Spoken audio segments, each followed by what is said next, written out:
My 15-year-old daughter goes to my married brother's house every weekend. When I found out why, I couldn't believe it. Every weekend, my daughter would head over to my brother's house. It had become a routine I didn't give much thought to. She was 15 at the time and my brother was 20. The age gap between them wasn't huge, but it felt significant enough that they had different interests as they grew older. However, despite those differences, they were still incredibly close. Since she was little, my daughter had looked up to him, and I always admired the bond they shared. It made sense that she would continue to spend time with him, even as she entered her teenage years. They had always been a good influence on each other. At first, I thought it was just a passing phase, this constant time spent together, but it turned into something more consistent. My daughter would stay at his house every weekend without fail. Sometimes it was just the two of them. Other times my brother's wife would join in, but it didn't matter. She loved it there and I trusted them both. I had no reason to question their dynamic, no reason to feel uneasy. To me, everything seemed perfect. As she got older, I could see her maturing rapidly. At 12, she had already shown more interest in makeup and fashion than most of her friends. She was growing into herself, becoming more independent, and developing a sense of who she was. I knew this was just part of being a teenager, and while some of her new habits made me raise an eyebrow, I didn't think much of it. Teenagers, after all, go through phases. In many ways, I was proud of her independence. She knew what she liked and she wasn't afraid to express it. I noticed her growing more and more interested in adult topics. Relationships, appearance, what the world beyond our home had to offer.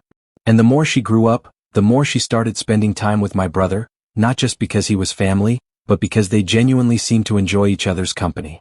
But something started to change a few months back. It was subtle at first. I didn't catch on right away, but I started noticing the little things.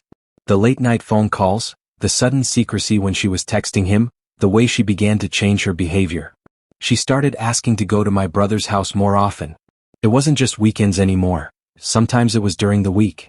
I didn't question it too much, thinking it was just a phase. She had always felt comfortable around him, so I thought nothing of it.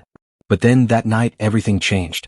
It was just a regular evening when my daughter texted me saying she had forgotten her phone charger.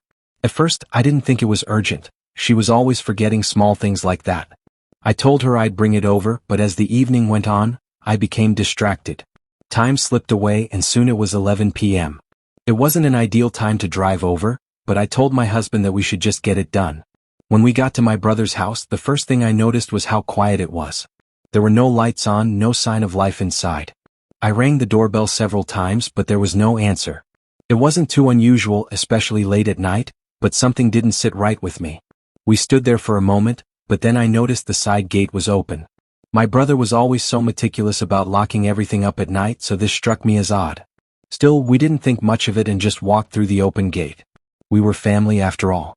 We assumed they were just in bed or in another room. The silence in the house was almost suffocating. There was no sound of the TV, no chatter, nothing. I walked down the hallway, the unease growing in the pit of my stomach. I didn't want to overthink it, but something about the house felt off. As I passed the living room, I noticed the door was slightly ajar. Again, that wasn't typical. My brother was always careful about keeping things in order. But I let it go, trying not to dwell on it.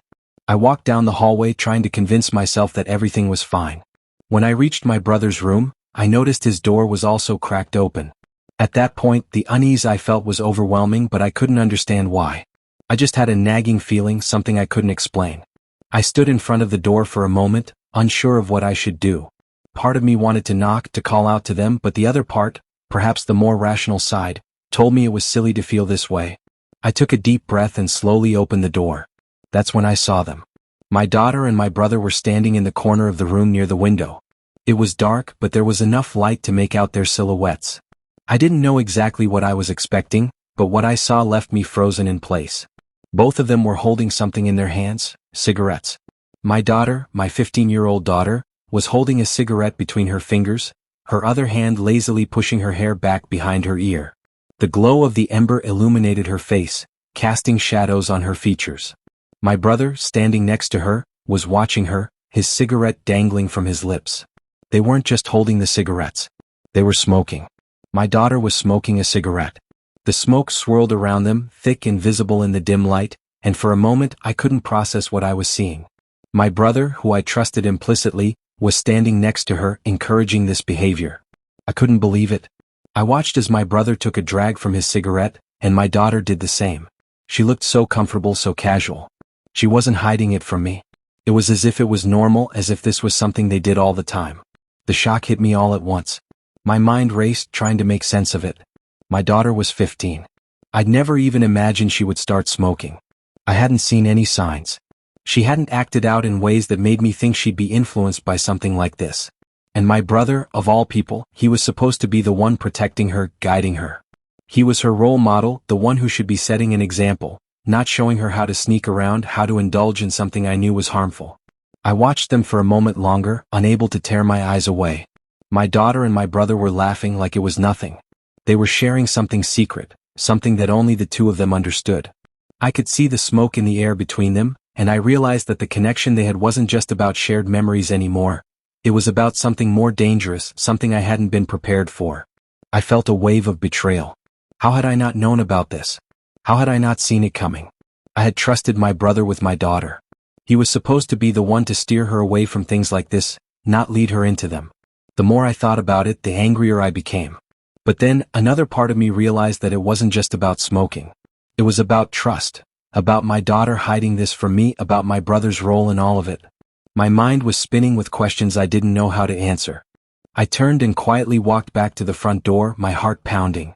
I wanted to confront them both right then and there, but I didn't know what I would even say. I was angry, confused, and hurt. As I stood in the hallway waiting for my husband to catch up, I realized that everything had just changed.